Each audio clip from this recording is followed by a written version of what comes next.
Team India star bowler Jasprit Bumrah అరుదైన ఘనత సాధించాడు.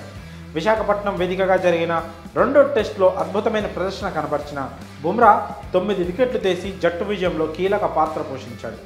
ఈ క్రమంలోనే తాజాగా విడుదల చేసిన టెస్ట్ ర్యాంకింగ్స్లో 881 పాయింట్లతో అగ్రస్థానంలోకి దూసుకొచ్చాడు. దీంతో ఓ రేర్ ఫీట్ను కూడా సాధించాడు. ప్రపంచ క్రికెట్ చరిత్రలోనే ఒకే ఒక్కడిగా నిలిచాడు. మరి ఆ ఘనత ఏంటి?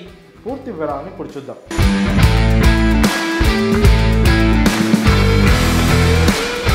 జస్ప్రీత్ బుమ్రా టీమిండియా బౌలింగ్ దళానికి వెన్నుముకగా నిలుస్తూ వస్తున్నాడు. జట్టు క్లిష్ట పరిస్థితుల్లో ఉన్నప్పుడు తన యార్కర్లతో ప్రత్యర్థిని బెంబేలెత్తించడంలో సిద్ధహస్తుడు బుమ్రా. ఇక తాజాగా ఇంగ్లాండ్తో జరిగిన రెండో టెస్టులో 9 వికెట్లు తీయడం ద్వారా పలు రికార్డులను తన ఖాతాలో వేసుకున్నాడు ఈ స్పీడ్ స్టార్. ఈ క్రమంలోనే టెస్ట్ కెరియర్లో 150 వికెట్లను పూర్తి చేసుకున్నాడు. ఇదిలా ఉండగా తాజాగా ఐసీసీ టెస్ట్ బౌలర్ల ర్యాంకింగ్స్ను విడుదల చేసింది. ఆ జాబితాలో అగ్రస్థానం సంపాదించుకున్నాడు బుమ్రా.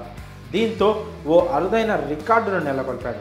అదేంటంటే టెస్ట్, వన్డే, టీ20 ఫార్మాట్లలో నెంబర్ 1 బౌలర్ అయిన తొలి క్రికెటర్గా చరిత్ర సృష్టించాడు బుమ్రా.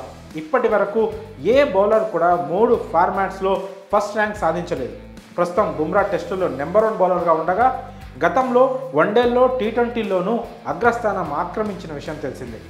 ఇదిలా ఉండగా తన కెరియర్లో 34 టెస్టులు ఆడిన బుమ్రా 46 ఇన్నింగ్స్లో 152 వికెట్లను పడగొట్టాడు. మరి ఈ అరుదైన ఫీట్ను బుమ్రా సాధించడంపై మీ అభిప్రాయాన్ని కామెంట్ రూపంలో తెలియజేయండి.